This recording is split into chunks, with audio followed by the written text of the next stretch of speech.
How's everyone doing today? Here's another story time. This one in particular is going to be about my experience with the Society of the Olmec.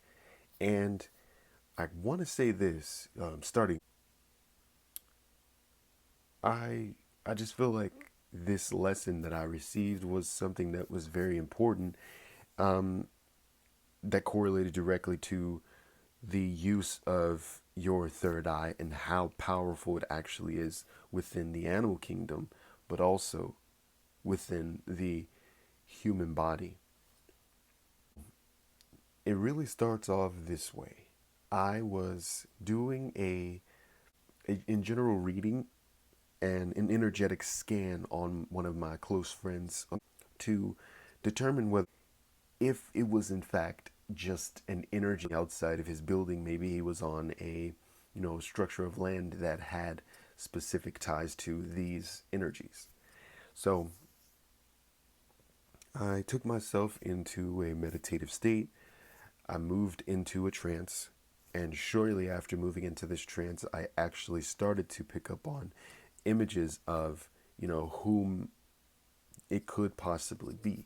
At first, I thought, because of the fact that he was Hawaiian, that I was picking up on spirits of, you know, the um, the shark god or the water gods in Hawaii. I haven't done much research or studied into who exactly those, entities are, those gods, but that's just what I figured was going on.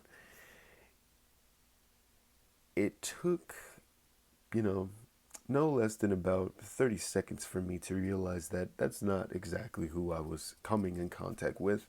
And I also realized that it wasn't actually his relatives or anyone that had to do with him. This seemed to be something that was more so for my vision and my sight only. And I moved into this vision further so I could focus in and try to understand why exactly I was being shown, these imageries. As I tune in to focus more, the image of the this tiki face changed into just a body of water. And once it changed into this body of water, I started to see myself traveling, etherically traveling into this tube of water, moving onto a shore. And once I moved and arrived ashore, I noticed that there was a cave about 10 feet away from the shore. As I'm looking at the cave, I noticed that there's a little short, dark, black man. Like he was pitch black, like as I've said. And I kind of was startled because he didn't look um, like anything that I'd ever seen before. This was my first time experiencing something that was like this. So once I realized that there was actually someone that was there with me, I approached him and he told me that I was welcome to come into the cave. So both he and I walk into the cave. I'm just trying to see, what exactly he is. So I'm moving closer to get a look at his hands and get a look at his legs. Not even to be, disrespectful, but it was just something I needed to do. I felt like I needed to see what he was. And so what his arms looked like, they were not so long. So I would say they would be about to right here. So if the forearm was, partially cut off and the wrist and the hands were gone, it was about here. On both arms, it was very round, almost like a cylindrical nub. The feet looked exactly the same. The head was really big, almost like a really pitch black tiki face, and the face could move. So it wasn't really a real statuesque face. It wasn't frozen. It could move. They could show expressions and all of the sort. Mind you, I'm thinking that they don't have hands. So he continues to walk me into the cave. We stop at a certain part, and he tells me that he wants to know if I know why I'm here. And I did not know at first until actually everything was all said and done. That's when I knew. And I'll tell you guys what this was. So he starts to tell me about the eagle and the vision of the eagle and how the eagle hunts its prey. As he's telling me this story, I start to get a visual concept and move into that visual so as to see from the perspective of that eagle.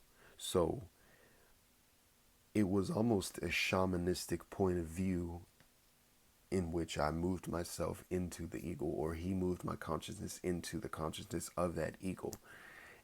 As the eagle soars through the air, I'm hearing him within my mind's eye, asking me questions about how the eagle hunts its prey.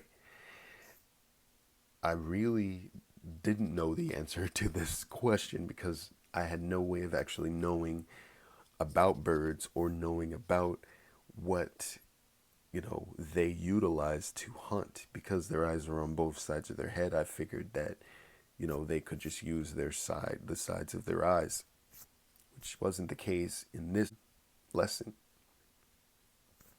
As the eagle soared over the land, he asked me once more, how does the eagle hunt its prey? I answered, I don't exactly know. Once I answered that same response for the second time, he started to bring me back. So I kind of came back into the cave with him. As I came back into the cave, he then had a jaguar, the energy or spirit of a jaguar. He took the jaguar, placed an incision, dipped his hand within the jaguar, and put a certain symbol onto my forehead, right over my third eye. It was right in the middle of, the third eye, my brow chakra.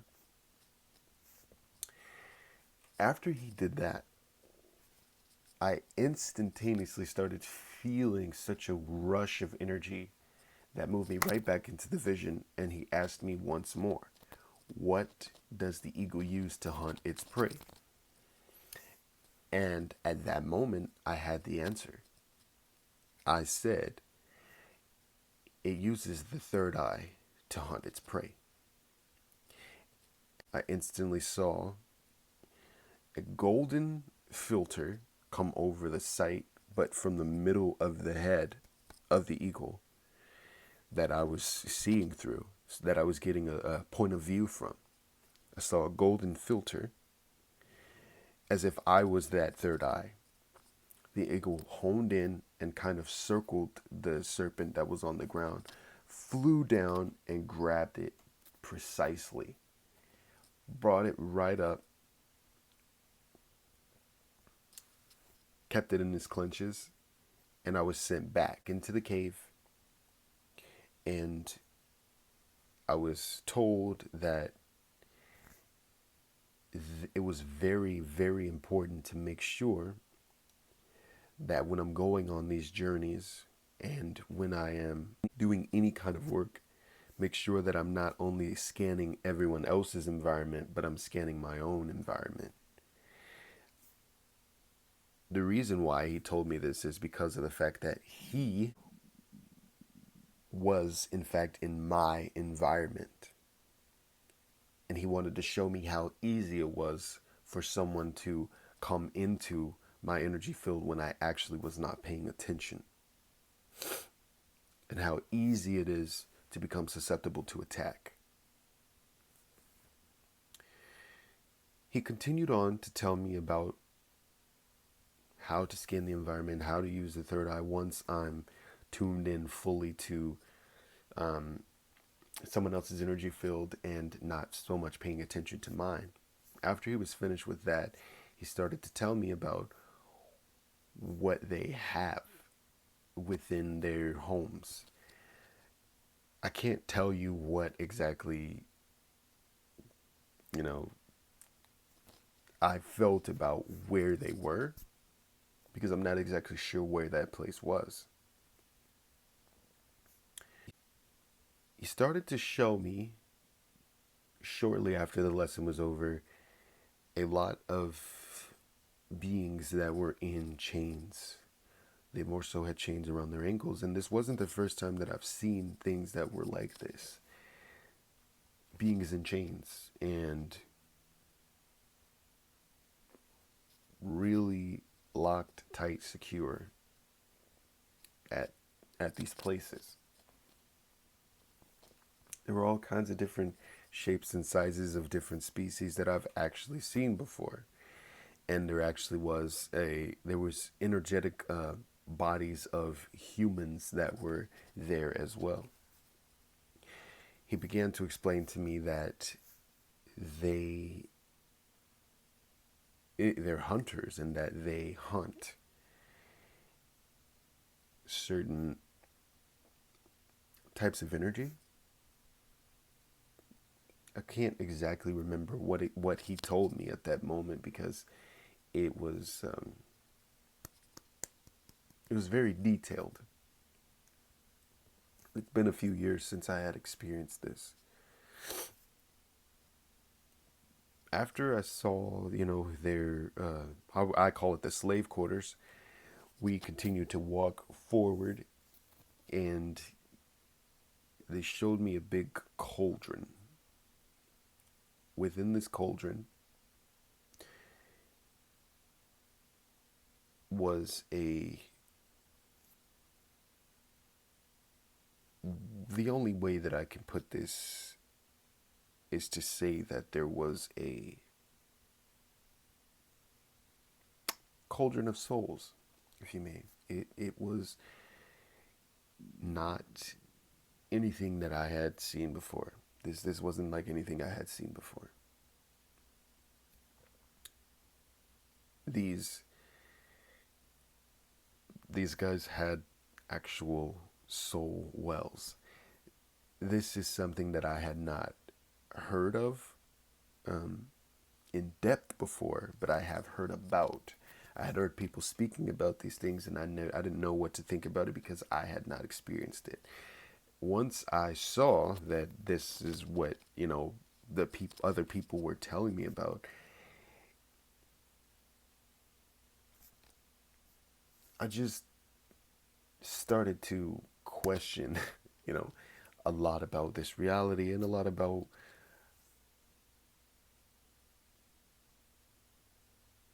what those things are. So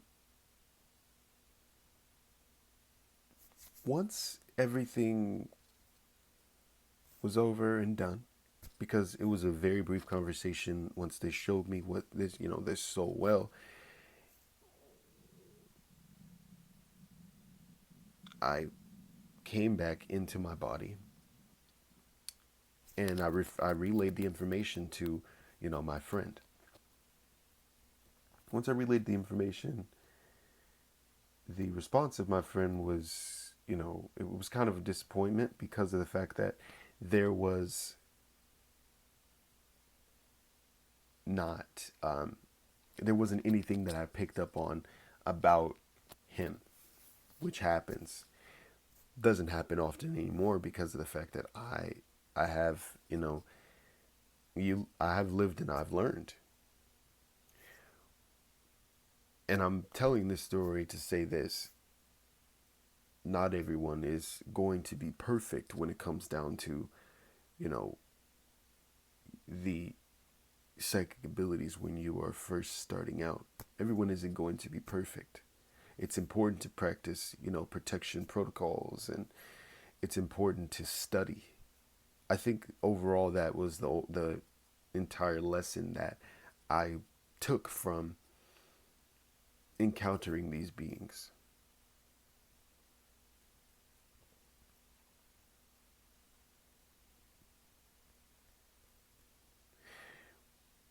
After I arrived back into my body, to my surprise, I went to look up who they were because I hadn't heard in-depth information about them. I had heard people tell me about them, but not in-depth information. Only the fact that they assumed that these beings were of a certain race that was similar to humanity. Once I did research on them, and looked into their studies and their practices, it made a lot of sense to me. They studied with a lot of shamanistic journeys, shamanistic tools. They worked a lot with animals and the blood. They had also known about what soul wells were and actually, in fact, utilized them. This is the information that I had found, which was just strange to me because I still don't exactly know what those are. And the last thing that that I saw when I started looking further and researching was the fact that their skin and their looks were just very similar to those of the actual statues that you would see in the museums of the Olmec, or the actual statues that you would see of the gods, of Aztec societies.